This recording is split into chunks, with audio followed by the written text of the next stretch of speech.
quick interview with her on MLive.com. And then it just kind of blew up after that. I kept getting calls from media all over the world. Every TV station, every newspaper, or pretty much every reporter in the world was calling me. And they were actually reporting my story accurately for a while, asking questions about what happened and that sort of thing. And that would change later, but I'll get to that in a minute. Yeah, I'm writing this down, media. Wanted to hear this one for you. Go ahead. Right. A few interesting things came out early on. One was a Dutch media report that indicated that the Dutch military police said the underwear bomber did not go through normal security measures at Amsterdam airport. It was only reported once, but I have the link. I'd have to look it up, but if anyone's interested, just send me an email. I'll send you the story. It was only reported once, but nobody else ever reported it. So we have that.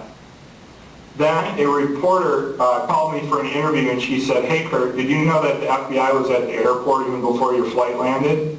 And I thought about that for a minute. It didn't really hit me at first, but then I realized our flight was on Christmas Day, and probably hardly any FBI agents were working, and this incident happened 10 minutes before landing.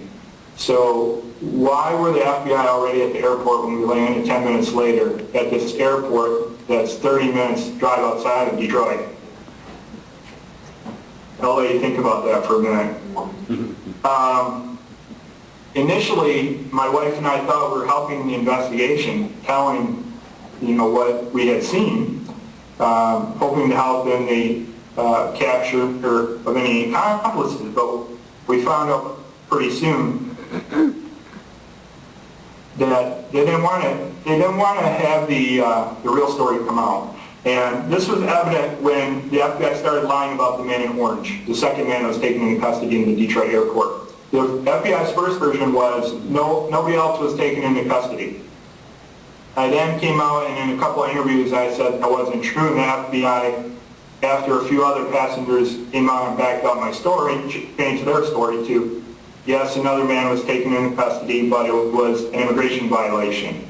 And then I came out to the media and reported why that wasn't possible, because it was a bomb-sniffing dog that found explosives in his bag. And the FBI then changed their story to this was a man from another flight.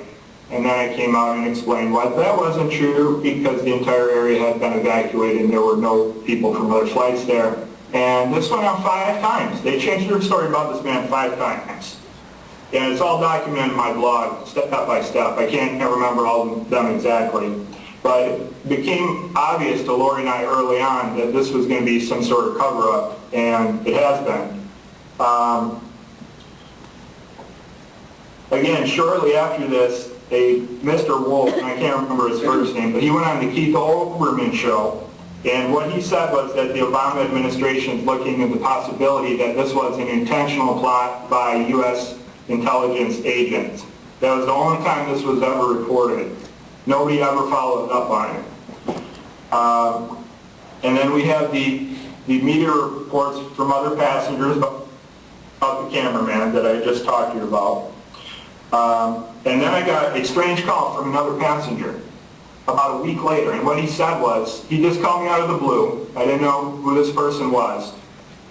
And what he said was, "Kurt, I don't think you should talk about this in the media anymore because you're going to look stupid when the truth comes out." And he said what he saw was a minor by himself being escorted through security by a security agent. And I asked him if he saw this at Amsterdam. He said no. He said he saw them after we landed in Detroit. And I said, okay, that may be your version of what happened, but it's not my version. That's not what I saw. And I looked into this a little more, and I found out that there were no unescorted minors on our flight, number one. Number two, you have to be age 11 or younger to have an escort. To have a security escort, and the underwear bomber does not look like he's 11. He might look 16, but not 11. And I also looked into who this person was that called me, and I found out he works for a contractor that gets 80% of its business from the Department of Defense. Right. That just tells you the lengths the government's going to not have this story get out. after we saw some of the shenanigans going on, Lori and I predicted that we would never see the videotape from the Amsterdam airport. And it's never been released, just like we thought. As a matter of fact, the government came out and said, we reviewed 200 hours of security video from Oh, all right, hold on. You're breaking up a little bit. I'm sorry? You're starting to break up a little bit. Oh, Okay, so start from the Okay. beginning of after the contractor was calling you. Which contractor was he calling from? Can you disclose that? well, can you hear me okay? Oh, yeah, go ahead, start again. I can hear you now, but it's... Can you hear me all right? Okay. Go. Yeah, after we started seeing what was going on, Lori and I predicted that the airport security video would never be released, and it hasn't, even to this day, which is kind of ironic because the government loves to release bits and pieces of terrorist video here and there, but there's none from this incident, just as we predicted. The statement by the government on these security videos is that they've reviewed 200 hours of security video and it shows nothing. 3 weeks after they made this press release, an ABC News article reported that the government is now looking into to determine who the man was that escorted the underwear bomber through security at Amsterdam airport. Now, three weeks after they made the statement that they reviewed the video and it shows nothing, at an airport with the most video cameras in the world, they make this contradictory statement that they're now looking for this man. They had initially ignored passenger counts, but now they're looking for this man to see who the accomplice was. The only place this has ever been reported that the government acknowledges the existence of this man. Of course, in the middle of January, we had the Obama speech that lays out the official version, which was that, oh, we just had a lot of screw-ups and we failed to connect the dots. That speech was the complete lie, as you can tell by a lot of the evidence, and I have a lot more still to go. But if I can interrupt you, wasn't it the Obama administration that was looking into the... remember you mentioned that a gentleman named Wolf showed up on TV or something, or saying that they were looking into it? And, yes. And it was, what was it, 2 months later, where Obama came out and said it was all just... 2 weeks later. 2 weeks later, okay, yep. Yep, 2 weeks later. It's all just a series of errors. So again, contradicting themselves. Mm-hmm. At this point, the mainstream media quit talking to me after the failed to connect the dot speech. Only alternative media, radio, and internet interviews would talk to me. So I started to get the idea of how things work with the government and media. Whatever the government says, the media reports, and if you say something that's against what the government says, nobody will talk to you. Shortly thereafter, we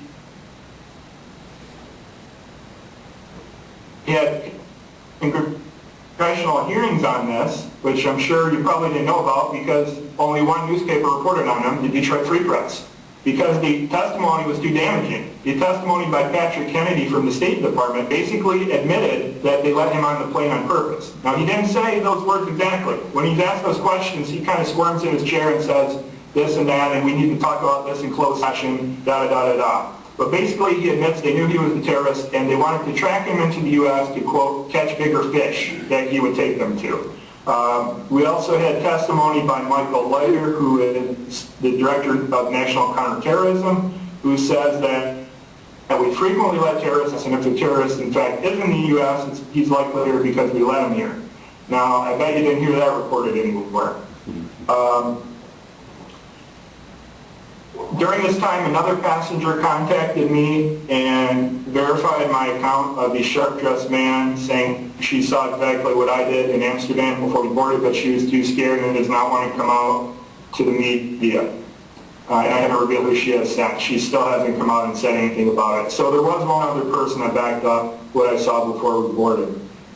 Now, during this time, I was still kind of trying to put together the pieces of what happened, and I couldn't get around the subject of the U.S. government providing the bomber with what I thought was a legitimate bomb. I just couldn't believe that the government would give him a legitimate bomb and blow up a plane with 300 people on it, some of them Americans. And what I consider to be the last piece of the puzzle were two events in other cities in 2010. One, the Wrigley Field bomber, and two, the Portland Christmas tree bomber, where the FBI came out and admitted that they gave each of these alleged terrorists fake bombs. They admitted this. When I saw that, to me, that was the last piece of the puzzle, and it put the whole picture together that the U.S. government provided the underwear bomber with an intentionally defective bomb to stage a fake terrorist event. There's more evidence I have to back that up, too. We start getting into the court proceedings, and the underwear bomber initially had court-appointed attorneys, but he fired them in the summer of 2010 to represent himself. And Judge Edmonds appointed what's called a standby attorney for the underwear bomber. He's not his actual attorney. The standby attorney is an attorney that will become his attorney if he ever decides he wants an attorney. And his is Anthony Chambers. Now, during this time, I was trying to contact the underwear bomber because he didn't have an attorney, so I figured I could talk to him. I called the prison 6 times. Can you hear me okay? Yeah, and I'm saying, why not? Why shouldn't you call him? You're an attorney. Right. Not? He doesn't have an attorney. I am an attorney. Yeah. I called the prison 6 times to talk to him. I kept getting the runaround. Talk to this person will call you back, da-da-da-da. Nobody did anything. So what do? I drive to the prison to talk to him, which I did.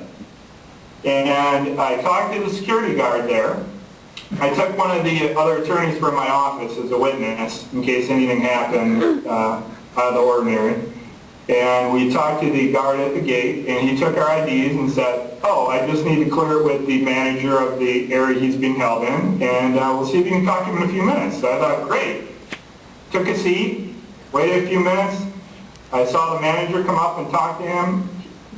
He showed her my ID, and then I could see a change in her persona and his. And he came out and talked to me and said, oh, you didn't call here 6 times at all. I don't think you called here at all. You can't talk to him, and you can't talk to him now. You need to call and set that up.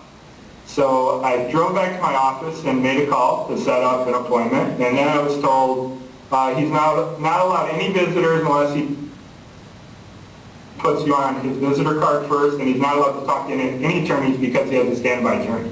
So that was my visit to Milan Prison to see the underwear bomber. In late 2010, there was a conspiracy charge added to the crimes that the underwear bomber committed, and what the indictment says is he conspired with persons known and unknown to commit the terrorist attack. What's strange about the indictment is it doesn't name any co-conspirators. It says they're known, but it doesn't name any of them. Nobody else has been charged with this crime. Why not? The reason is that they're part of U.S. intelligence. Now, in early January, standby attorney Chambers made a statement to the press saying the bomb given to the underwear bomber was impossibly defective, and that's according to the government's own explosive experts, and he has the evidence for this, which I thought was just another piece into the puzzle, what I have been saying for a while to this point. And that's reported in the Detroit News, if anyone wants to read the article. I'm sorry, the Detroit Free Press. Again, early in January, the prosecution filed what I thought was an unusual motion. They filed a motion, which a motion is to set a hearing. You know, interrupt me or ask questions if I'm talking too much legalese. No, you just keep talking. This is awesome. Okay. They set a hearing to block all the evidence being given to standby attorney Chambers. And Chambers said, well, how am I to represent this guy or, attempt to represent him or advise him if I don't have the evidence? And they had a hearing on this in early January, and I went to the hearing. And the government was very concerned about this evidence getting in the hands of Chambers. And for the reason they stated, if it gets in the hands of Chambers,